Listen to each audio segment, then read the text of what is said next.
कहते हैं गांव में यदि दूल्हा हंस जाता है तो अकाल पड़ता है गांव में।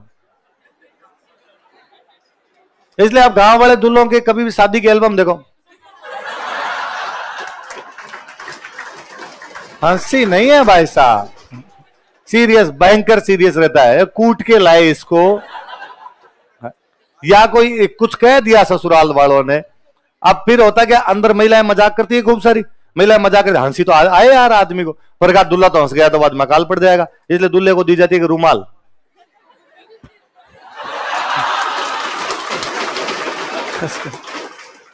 रुमाल लगा लगा के हंस ले बेचारा, खुले आम वो हंसे नहीं सके। कुल मिलाकर उसको संदेश होता है कि आज के बाद तेरी हंसी वैसे भी गायब होने वाली है, इसलिए प्लीज रिहर्सल शुरू कर, आज से ही कर। तू अपने हंस लिया, खूब हंस लिया तू। जब पावने यूं 10 साल में एक बार जाते, पहले ससुराल जाने को अच्छा मानते नहीं थे। मतलब यदि किसी आदमी को ससुराल जाना पड़ता तो वो आसपास बताता, और नहीं घर से जब निकलते थे तो पुराने कपड़ों में निकलते, आगे जा कपड़े चेंज करते कि लोग मजाक वगैरह कर लिया करते, अच्छा सास रे। तो ये ससुराल जाने को बहुत ही अच्छा माना ही नहीं जाता। ससुराल किस लिए जाना है? तो मान लो लड़की को लेने के लिए जाना है, उसको पहुंचाने के लिए जाना है, तो या तो उसके पीहर वाले आओ, तुम ही लेके जाओ और तुम ही पहुंचा के जाओ, हमारा इसमें कोई लेना देना नहीं है। या बाद में यदि वो पीहर वाले नहीं आ पा रहे किसी भी रीजन से, तो उसका जो वो लड़की, उसका ससुर, जेठ, देवर, उनमें से कोई चला जाएगा, पति नहीं। पति का यूं साथ में जाना बहुत अजीब सा ही मना करते थे, नहीं नहीं, पति कभी कोई शादी ब्याह हो तब उनके अंदर जाए, तो कभी शादी ब्याह कोई 5-7 साल में एक बार होता तब जाता, तब बाद में। अब इतने सालों में गया तब तो जमाई की खातरी हो, फिर तो जमाई का पूरा ध्यान रखा जाए, और फिर उसको कई आइटम और लेके जाने पड़ते हैं अपने साथ में। पहले जमाई जब गांव से जाते हैं अपने ससुराल तो साथ में 5-6 किलो होते खोपरे, खोपरे समझते हो, नारियल नारियल नारियल है ना, हाँ ना, सूखे हुए जो अपने खोपरे लेके जाओ, खूब सारे लेके जाने पड़ते, पतासे, मखाने, किरचे, सुपारी, बीड़ी, सिगरेट, भगवान जाने क्या क्या। और हर आदमी मिलता हुआ कहता, अच्छा लो तो जमाई साहब सिगरेट तो पिलाओ, बीड़ी तो पिलाओ, और उसको बेचारे को निकाल निकाल के पिलानी और पड़ती। तो इन चीजों को खूब ध्यान रखते। तो बाद में अब पावना जब 10 साल में एक बार गया तो बाद में पूरा गांव की महिलाएं इकट्ठी होती, उसके गीत गाती, बात कि नहीं भाई पावना है, इनका कोड किया जाए, लाड किया जाए। अब पावना हर तीसरे दिन चला जाता है। पहले घर के बाहर बैठा रहता था, घर के अंदर एंट्री नहीं है, घर के बाहर ही बैठा रहेगा। अंदर लेके जाते, महिलाओं से बातचीत के लिए लेके जाते, पर बीच में पर्दा तानते, इधर महिलाएं बैठती, इधर उसको बिठाते, और महिलाएं उधर से समाचार पूछती, आपकी मम्मी की तबीयत कैसी है, आपकी फसल कैसी हुई थी इस बार, दूध ढीणा किस चीज का आपके, वो समाचार पूछ के उधर से ही बाहर आ जाता। अब वो रसोई में सासू के साथ ही खड़ा रहता है, तो सासू का है, पावने का है उसके। मुझे लगती है 2-3 बार के बाद में सासू कर देती होगी, भाई खाली क्यों खड़े हो, लहसुन तो छोल।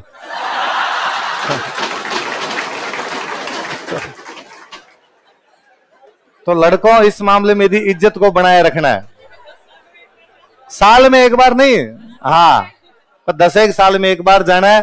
यूं हर तीसरे दिन जा खड़े हो गए तो जो जवाई नाम के व्यक्ति की आपने कदर घटाई है इन दिनों के अंदर, इस कदर को वापस ऊंचा लेके आना है। इसलिए डेली डेली ससुराल नहीं जाना है।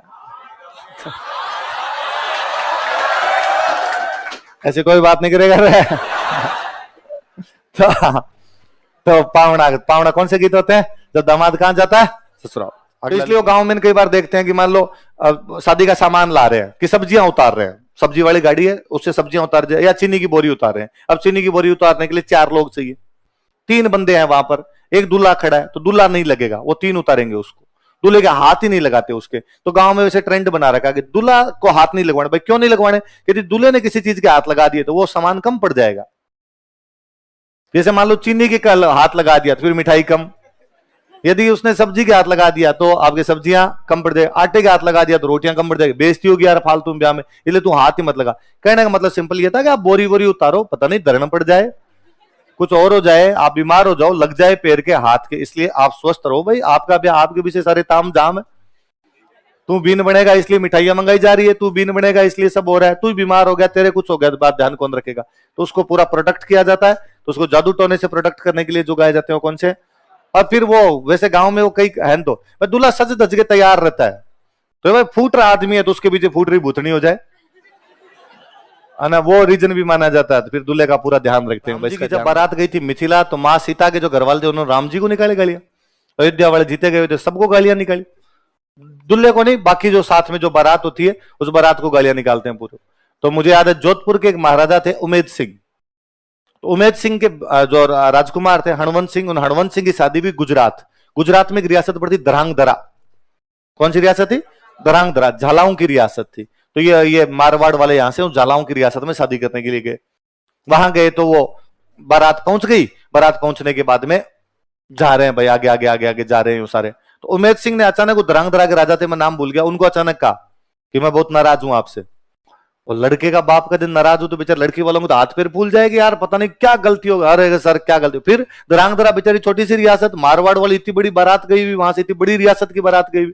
बोले पता नहीं क्या गलतियां हो गई। सर क्या गलती हो गई, हमसे कोई कमी रहेगी तो बताओ आपके। कहा यार वहां से चलाना शुरू किया था आपने और आपके घर के पास तक पहुंच गए, एक बार भी गालियां नहीं निकाली आपने हमको। तो उनका साहब हमारे गुजरात में रिवाज नहीं है यहाँ पे गालियां, गालियां कड़वी होती है और गुजराती सब मीठे मीठे काम ही करते हैं, दाल में भी चीनी डाल डाल के खाते हैं वो। तो हमारे तो उनका नहीं निकालो। तो फिर कोई मारवाड़ की महिलाएं होगी, उनको कहा कि भाई तुमके गालियां वालियां आती निकालो, उनको गालियां निकालो। मैं इनका वेरी गुड, थैंक यू, अब की बार बात भाई, वरना ये रिश्ते औपचारिक कैसे होंगे? वरना तो तने हुए ही हैं, दूल्हे का बाप अलग तन के चल रहा है, वरना उधर से 5-7 गालियां पड़े, हंसी मजाक, और थोड़ा वातावरण क्या हो जाए, नॉर्मल सा वातावरण नॉर्मल हो जाए। तो ये गालियां क्यों इतनी बुरी बुरी मजाक कर लेते हैं जिसकी हद नहीं, वरना यू वो पीछे गोबर के थापे मारने, उस प्रकार के कई कांड किए जाते हैं एकदम। तो वो जो होते हैं वो कौन से होते हैं आपके? कई बार महिलाएं वो खाना वाना खाने बैठते हैं तो वो बांध देती है झाड़ू। आप खाना खाने बैठे थे नीचे बैठते, बाजोट वाजोट लगा, कुर्सियों पे तो कोई बिठाए नहीं, नीचे बिठा के, वही कल्चर है तो वैसे बिठाते हैं। अब आप खाना खा रहे हो आराम से, दूल्हे के दोस्तों के साथ और उनके साथ ऐसी मजाक कर ली जाती है और पीछे झाड़ू बांध गई। अब वो बंदा बेचारा हाथ धोने के खड़ा था, झाड़ू चल रही है पीछे पीछे, और फिर वो उधर से वो महिलाएं और वैसे मजाक और करेगी, झाड़ू लगाने गई था सो को तुम्हारा कमरा ये गंदा हो रखा है, आंगन में भी झाड़ू लगा दो। तो आदमी बेचारे को लगता है कि धरती फट जाए, मंदिर डूबू इसके। तो वो जो गीत गाए जाते हैं वो गीत कौन से होते हैं? ज्यादातर यदि कभी आप नोटिस किया हो तो कि भाई ये कब गाते हैं, ध्यान दिया कभी? ये तो भाई बारात वरात वो तो होता ही है उस टाइम, पर उस टाइम कम होता है, फिर भी उस टाइम नहीं होता। अपने नॉर्मली ये मेरा गांव में तब देखा हुआ है कि भाई शाम को बारात गई, शाम को बारात गई तब तो दूल्हे के फेरे वेरे है ना। तो गांव में अभी तक रिवाज है कि दूल्हे के फेरों में दूल्हा अकेला ही आना चाहिए घर के अंदर।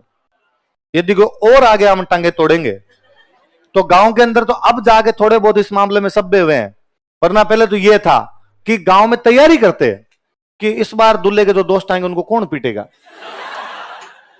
ये 2-4 मुस्टंडे तैयार किए जाते कि दूल्हे के दोस्त आएंगे और दोस्तों को आते अपने उनको बैंड बजाना है, और दूल्हे के दोस्त भी यूं कोशिश करते कि हमें अंदर जाना है, हमें अंदर जाना है। तो कोई एक आधा यूं खार खाए हुआ तैयार रहता, अंदर जाना साइड में आते बाढ़ की तरफ ले जाके इतना पीटा करते थे बुरी तरीके से, तो अंदर जाने नहीं देते, नहीं केवल दूल्हा जाएगा, दूल्हे के अलावा हम किसी को भी अंदर नहीं। पर फिर दूल्हा ही कहता या कोई साथ वाला कहता है भाई दूल्हा तो यार दूल्हा है, ये तो बोलेगा ही नहीं किसी से, ये चुपचाप रहेगा यार, सिंसियर रहेगा, इसको अब कोई चीज भी चाहिए तो किससे मांगेगा। तो बात कहते ठीक है एक बंदा भेज दो, पर वो जो एक बंदा भेजा जाए वो कॉमन रिश्तेदार होना चाहिए जो हमारा भाई लगे। भाई गांव के अंदर ज्यादातर जो होते हैं वो कॉमन रिश्तेदारियां होती है। वो रिश्तेदारियां कैसी हुई कि अपनी बुआ की शादी एक गांव में की हुई है, बुआ अपने गांव के अंदर अपनी भतीजी को और लेगी, तो जो बुआ वाले बेटे ना आएंगे वो तो कॉमन हो गए ना, वो उधर के भाई लगते हैं, अपने भी भाई लगते हैं। तो ऐसे किसी बंदे को आप अंदर भेज दो ताकि वो हमारे वाले से भी यूं परिचित है, उधर वाले से भी परिचित है। तो एक आधा आदमी बैठा रहता है, दूल्हा एकदम चुपचाप बैठा रहता है, वो बाद में यूं ऑर्डर बजाता रहता है। दूल्हे कुछ भी चीजें खड़ा होता है दूल्हा, तो कभी उसके कपड़े इधर से सेट करता है। दूल्हे को इतना तक होता है तेरे को हंसना भी नहीं है, तो गांव वाले दूल्हों कहते हैं, इसलिए आप गांव वाले दूल्हों के कभी भी शादी के एल्बम देखो, हंसी नहीं है भाई साहब, सीरियस भयंकर। आजकल क्या रोए, आजकल रोती नहीं है, रोती नहीं तो बाद में काय की कोयल गानी है, पहले रोया करती थी तो उनके कोयल भी गानी पड़ती, अब रोती है नहीं नहीं, अब रोए तो मेकअप खराब हो जाए वैसा। घंटे 3 लगे थे ऐसे भाई, पहले कारण था रोने का कि भाई 15-16 साल की बच्चियों की शादी करते, हाईएस्ट उम्र थी 15-16 साल, उस उम्र में आपकी शादी की जा रही है। फिर जो बंदे आपका पति या आप ससुराल वालों में से आप किसी को नहीं जानते, तो वो तो बेचारी मुझे लगता है इसलिए रोती होगी कि डाकी है कौन, किनके साथ भेज रहे हो मुझे। अब आप सबको तो जानते हो, फोन पे बातचीत होती है, मिलते भी हैं, जानते भी है सब तरीके से, तो रोना किस बात का है?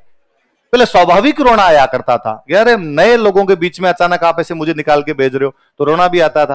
तो अब बाद में ये चीजें जब इजी हो गया थोड़ा सा वातावरण, तो अपने आप में रोना क्या हो गया बंद। फिर भी लड़कियां थोड़ा थोड़ा यूं करती तो है, नाटक कर लेती है, क्योंकि लड़कियों को भगवान ने ये एक अलग क्षमता दी है कि वो रो भी सकती है और रोने का नाटक भी कर सकती है।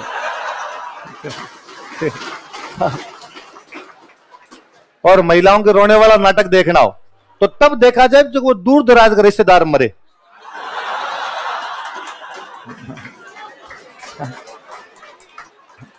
भाई नजदीक में तो क्या किसी की डेथ होती है ना तो सबको रोना आता है, क्या पुरुष और क्या महिला। ठीक है भाई, महिला सबके सामने रो ले, पुरुषों के वातावरण ऐसा बना दिया भाई पुरुष रोता नहीं है, तो वो बेचारा अकेला रोए, रात को सोते टाइम भले तकिया मुंह में डाल के रोए, पर रोना आता ही है, स्वाभाविक बात है। आपके घर में किसी की डेथ हो जाए तो नॉर्मल सा रहता ही हो, तो वो तो आए। पर महिलाओं को भगवान ने अलग क्षमता दी। जैसे मतलब अपने बुआ की सासू मर गई, तो भाई बुआ की सासू में अपने किस बात का दुख है? अपने तो राज्य है कि बुआ का प्रमोशन है। भाई घर में पावर बढ़ गई बुआ जी की, अपने क्यों इसमें हो? तो अब उसमें बैठने के लिए यूं जाया करते। तो अब तो गाड़ियां आ गई जी, पहले गाड़ियां हुआ नहीं करती, गाड़ियां तो बसों में बैठ बैठ के जाया करते। तो जैसे मान लो पति पत्नी को जाना है, तो अब वो गांव में फिर वो रिवाज और कि आप पहली बात तो बस में भी दोनों एक सीट पे नहीं बैठोगे, महिला आगे तो पति पीछे, पति आगे तो महिला पीछे। इसलिए गांव वाले बसों में ज्यादातर जो कंडक्टर का किराया होता है ऐसे होता है कि दो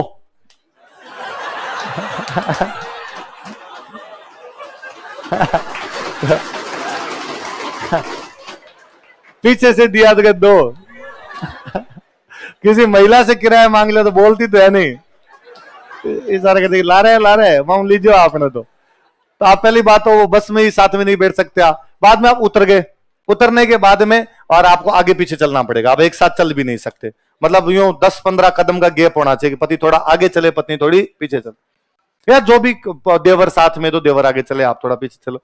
तो अब वो महिला पूछती है भाई कहाँ है घर, घूंघट वूंघट निकाल के चलना पड़ता है। तो वो कह देता है पति जैसे साथ में तो कह देता है भाई घर थोड़ा दूर है। भाई अपने ज्यादातर गांव में सड़क बाहर से निकलती है, पहले गांव वाले गांव के अंदर से सड़क जाने नहीं देते, विरोध कर दिया करते।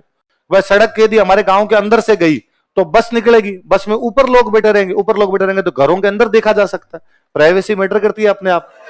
तो बाहर हमारी महिलाएं घूंघट के बिना रहती है, कोई छत के ऊपर से कैसे देखे, तो बाहर से निकलो।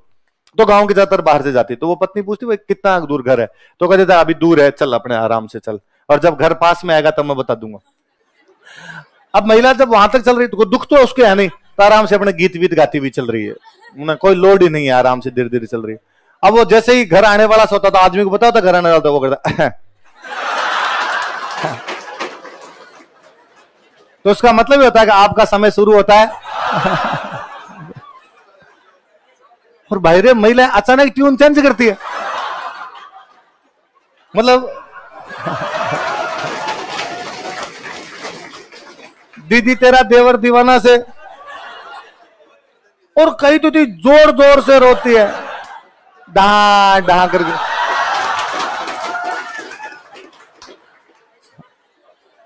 और मुझे उससे भी भयंकर ये लगता है कि भाई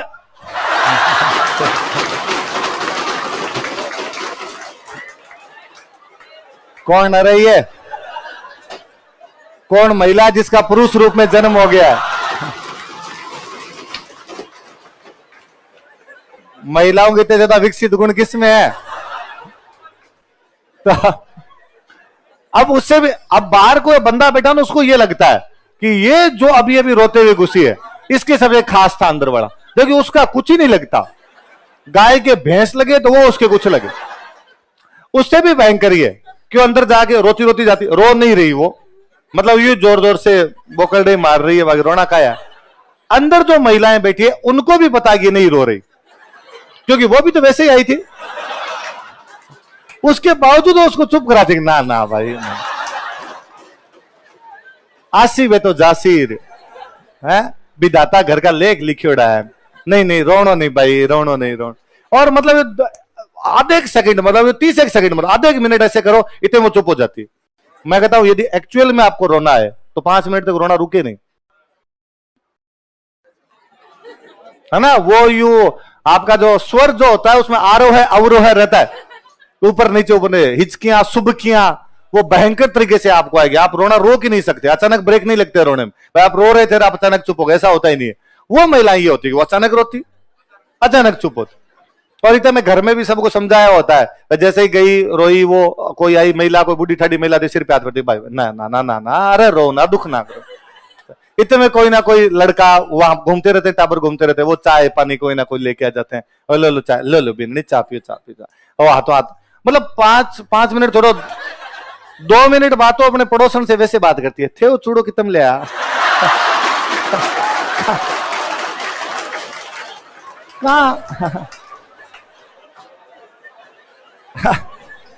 आप पोशाक नहीं आई दिखे, हालात बदल गए, जज्बात बदल,